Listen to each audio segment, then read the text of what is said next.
ಕೇಂದ್ರ ಸರ್ಕಾರಕ್ಕೆ ಕನ್ನಡಿಗರ ದುಡಿಮೆ ಬೇಕು, ಬೆವರು ಬೇಕು, ತೆರಿಗೆ ಬೇಕು. ಆದರೆ ನಮಗೆ ಬರಬೇಕಾಗಿರುವ ಪಾಲಲ್ಲಿ ಪದೇ ಪದೇ ಮೋದಿಯವರು ಮೋಸ ಮಾಡ್ತಾ ಇದ್ದಾರೆ. ನಿರ್ಮಲಾ ಸೀತಾರಾಮನ್ ಅವರು ಏನು ಫೈನಾನ್ಸ್ ಮಿನಿಸ್ಟರ್ ಆಗಿದ್ದಾರೆ, ಅವರು ಕರ್ನಾಟಕದಿಂದಾನೇ BJP ಆಯ್ಕೆ ಮಾಡಿ ಕಳಿಸಿರೋದು 2 ಬಾರಿ. ಅಟ್ಲೀಸ್ಟ್ ಏನಿಲ್ಲ ಅಂದರೂ ಆ ಋಣನ ತೀರಿಸಬಾರ್ದ ಇವರು? ಈಗ ಯಾಕೆ ತೆರಿಗೆ ಹೆಚ್ಚಬೇಕಾಗ್ತಾ ಇದೆ, ಪಾಲು ಹೆಚ್ಚಬೇಕಾಗ್ತದೆ ನಮಗೆ ಅಂದರೆ, so that we can build better infrastructure. ಇವತ್ತು ರಾಷ್ಟ್ರದಲ್ಲಿ ಉದ್ಯೋಗ ಸೃಷ್ಟಿ ಮಾಡ್ತಾ ಇರೋದು ಕೆಲವೇ ರಾಜ್ಯಗಳು, ತೆರಿಗೆ ನೀಡ್ತಾ ಇರೋದು ಕೆಲವೇ ರಾಜ್ಯಗಳು. ಬೇರೆ ರಾಜ್ಯಗಳಿಗೆ ಕೊಡಬೇಡಿ ಅಂತ ನಾವು ಹೇಳ್ತಾ ಇಲ್ಲ, ಆದರೆ ಇಷ್ಟು ತಾರತಮ್ಯನ? ಈ ಪುಕ್ಸಟೆ ಭಾಷಣ ಮಾಡ್ತಾ ಇರುವಂಥ ಕೇಂದ್ರ ಸಚಿವರು ಎಲ್ಲೋದ್ರು ಕರ್ನಾಟಕದಿಂದ? ಜೋಶಿ ಅವರು ಎಲ್ಲದ ಬಗ್ಗೆ ಒಪಿನಿಯನ್ ಇದೆ ಅವರಿಗೆ.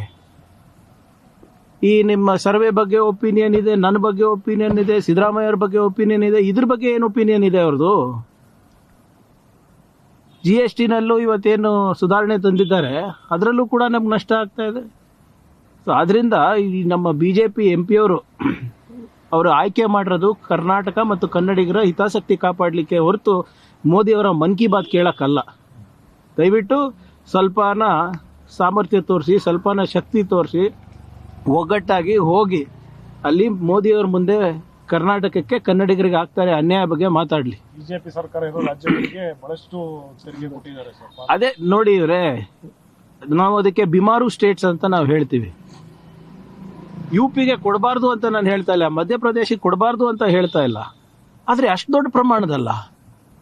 ಮತ್ತು ನಾವೇನು ತಪ್ಪು ಮಾಡಿದ್ದೀವಿ?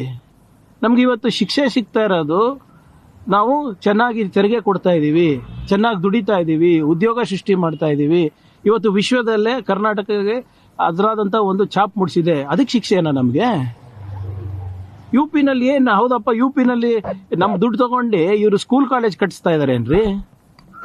ಏನು ಮಾಡ್ತಾ ಇದ್ದಾರೆ? ಲಕ್ಷ ದೀಪೋತ್ಸವ ಮಾಡ್ತಾ ಇದ್ದಾರೆ. ಅದಕ್ಕೆ ಬೇಕು ನಮ್ಮ ದುಡ್ಡು ಅವರಿಗೆ? ಸ್ವಲ್ಪ ತಾರತಮ್ಯ ಇಷ್ಟಿರಬಾರ್ದು.